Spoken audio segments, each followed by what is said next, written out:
sampeyan wis duwe keturunan dudu mangkene saran wong wayuwan ayedeno ora adil ning waktu lan giliran yen awan kula ngadang-adang Mas Udin yen bengi kula nganti-nganti Mas Udin apa ngasih pengen ketemu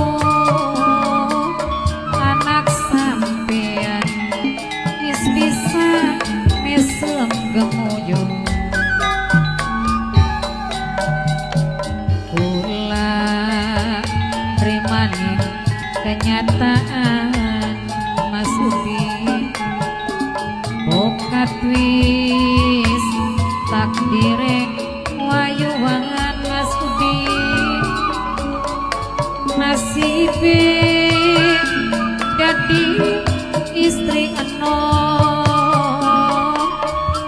awan bengi mung bisa nangis ketuwa patang taun jodoh karo sampeyan